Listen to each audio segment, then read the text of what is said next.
ओम शांति। सभी आत्माओं का अभिनंदन और स्वागत है। दिव्य गुरुकुल नारायणी पाठशाला आत्माओं की अलौकिक यूनिवर्सिटी है। शिव बाबा की क्लास में बैठा हर बच्चा भाग्यशाली है। कल बात हुई थी मंगलसूत्र की, सिंदूर की, और आज बात करते हैं कि ये सारे त्योहार जिनमें नारियां ही सजती संवरती हैं, ये सारे रिचुअल स्त्री के साथ क्यों जोड़े गए हैं। ये त्योहार स्त्री के साथ इसलिए जोड़े गए हैं कि सबसे पहले स्त्री को का बोध जगेगा। सारा चक्र या तो जड़ धरती के इर्द गिर्द घूमता है या चैतन्य नारी के इर्द गिर्द घूमता है। नारी ही धुरी है। जैसे धरती धुरी है, टिकी हुई है, वैसे नारी ही धुरी है। नारी केवल एक देह नहीं, वह ब्रह्म चेतना की वह धुरी है जहाँ से सर्जन आरंभ होता है। नारी की कोई विशेष जाति नहीं, कोई अलग से जाति नहीं। नारी 8वां अजूबा है। नारी धरती की आत्मा है। पुरुष में इच्छा शक्ति ज़्यादा होती है, पा लेने की, छीन लेने की, और स्त्री में धारणा शक्ति ज़्यादा होती है, समर्पण की, सहयोग की। ये सारी शक्ति स्त्री में होती है। ब्रह्मा, विष्णु और शिव भी तभी कार्य करते हैं जब शक्ति सरस्वती, लक्ष्मी, पार्वती जागृत होती है। इसलिए सारे के सारे रिचुअल, सिंदूर, मंगलसूत्र, व्रत, छठ, करवा चौथ, कलश यात्रा, सभी शगुन, सभी व्यवहार, घर में दुल्हन को लाल लाल पैरों से लाया जाता है, तो ये सारे रिचुअल स्त्री को सौंपे गए हैं। क्योंकि चेतना का बीज पहले वह ग्रहण करती है, स्वीकार करती है। उसके बुद्धि रूपी पात्र से शिव ने जन्म लेना है। जब वे जागेगी तब धरती जागेगी। जब स्त्री स्वयं को ये मान लेगी कि वो शक्ति है, तब पुरुष को भी उसका शिव तत्व ही याद दिलवाएगी। माता द्वारा ही बोध करवाया जाता है। शिव तत्व की याद भी माता ही करवाती है। जैसे लौकिक बच्चों को उसके पिता व अन्य रिश्तेदारों की पहचान माता करवाती है, माता की गोद प्रथम पाठशाला है, वैसे ही परम पिता शिव की पहचान, त्रिमूर्ति शिव की पहचान भी माता ही करवाती है। स्त्री धुरी है, चेतन बीज है। ये विचार मंथन करने का विषय है। अगर स्त्री धुरी नहीं होती, अगर उसमें चेतन बीज नहीं होता, पर अब वह केवल गर्भ धारण करने के लिए नहीं है, जगाने, चलाने और नव सृष्टि की सूत्रधार बनने के लिए जाग रही है। फर्क हो गया कि पहले वो संतानों को जन्म देती थी, अब उसे भगवान को जन्म देना है। उसके बुद्धि रूपी पेट से, बुद्धि रूपी पात्र से भगवान ने प्रकट होना है। वाणी द्वारा प्रकट होना है, बोध द्वारा प्रकट होना है। ये सिर्फ स्त्री मुक्ति का युग नहीं, ये है स्त्री बोध का युग। संगम होना है आत्मा परमात्मा का। स्त्री को अपने अंदर छुपी परम शक्ति, परम तत्व का बोध पहले होता है। इसीलिए भगवान जैसे पार्वती और देवकी के गर्भ से प्रकट हुए दिखाते हैं, पार्वती से गणेश और देवकी से कृष्ण प्रकट होते हैं। भगवान का जन्म गर्भ से नहीं दिखाया जाता। कृष्ण वासुदेव से भी प्रकट हो सकते थे, वासुदेव भी वहां से थे। वासुदेव स्वयं भगवान है, वेदों में वास करते हैं, वायु में वास करते हैं। वासुदेव ही देवकी द्वारा प्रकट होना चाहते थे। देवकी तभी तो देवकी के गर्भ से दिखाए। धरती धुरी पर घूमती है और सारी की सारी चेतना पुरुषों की नारी के इर्द गिर्द घूमती है। जब शक्तियां सोई हुई थी तो इतिहास बना, क्योंकि कन्याओं की पूजा पहले होती है। उन्होंने इतिहास बनाना था और साल में 2 बार होती है, जो हो चुकी है, हो रही है। अब माताएं जागेंगी, शक्तियां माने कुमारियां। नव निर्माण हो रहा है। जब चेतना में जागेगी स्त्री, तब जागेगा पुरुष।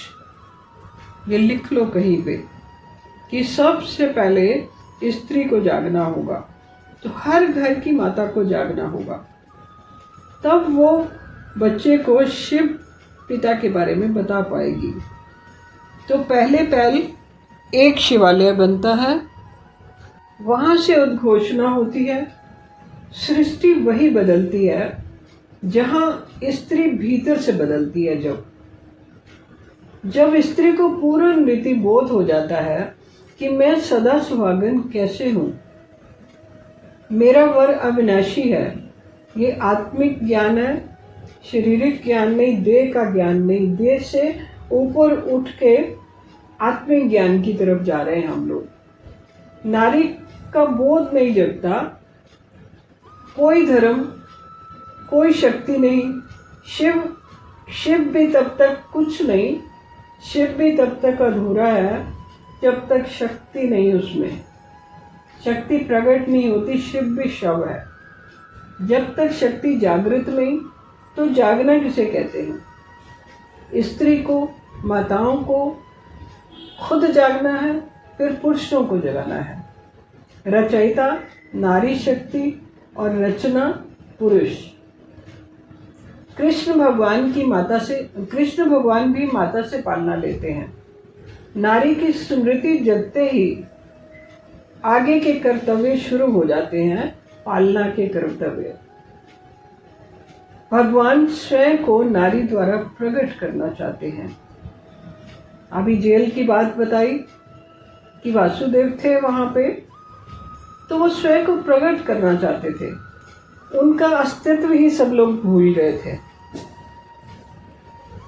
तो कर्तव्य फिर कौन कौन से हैं, उसका भी हम यहाँ पे मंथन करते हैं। जागी हुई नारी का कर्तव्य है कि खुद को पहचानो कि तुम केवल पत्नी, माँ या बहन नहीं, तुम शक्ति, सर्जक और ब्रह्म चेतना की यज्ञ धारा हो। हर परंपरा को आंख मूंद कर मत निभाओ, उसका मूल भाव समझो, उसके पीछे का सार समझो, फिर उसे जागृत होकर निभाओ। उठो, जागो। बहुत बड़ी जिम्मेदारी तुम्हारे कंधों पर भगवान ने डाली है। जिम्मेदारी का कलश माताओं को दिया गया है। सच्चा श्रृंगार तब करेंगे जब जड़वत श्रृंगार के साथ साथ आप आत्मिक श्रृंगार भी करोगे, आत्मिक मंगल करोगे, कल्याण करोगे। मंगल सूत्र पहनने से ही कल्याण होना है। अपने इर्द गिर्द हो रहे अधर्म को पहचानो। कितनी सीता कन्याएं घरों को छोड़कर माया के चुंगल में फंस गई हैं। क्या ये सिलसिला ऐसे ही चलते रहने देना है, या ये रुकेगा, या कब तक चलेगा? तो हर परंपरा को आंख मूंद कर मत निभाओ, उसकी लाभ हानि देखो। जहां मांग में सिंदूर नहीं, स्मृति का तेज भरना है, प्रकाश निकलना चाहिए आपके माथे से, भ्रुकुटी से। अपने भीतर की शक्ति को जगाओ। नारी जब मौन छोड़ती है, तब युग मौन तोड़ता है। मौन में से नई रंगत निकलती है, वो एक पहलू हो गया। और अब यहाँ पर नारी को मौन छोड़ना है, क्योंकि युग परिवर्तन की बात आई है। तो इससे लाभ क्या होंगे?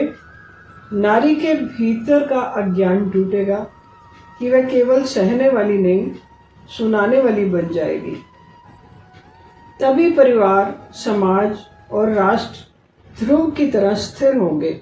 जब स्त्री आत्मज्ञानी होगी, परमात्म शक्ति का पूर्ण रूप से बोध हो जाएगा।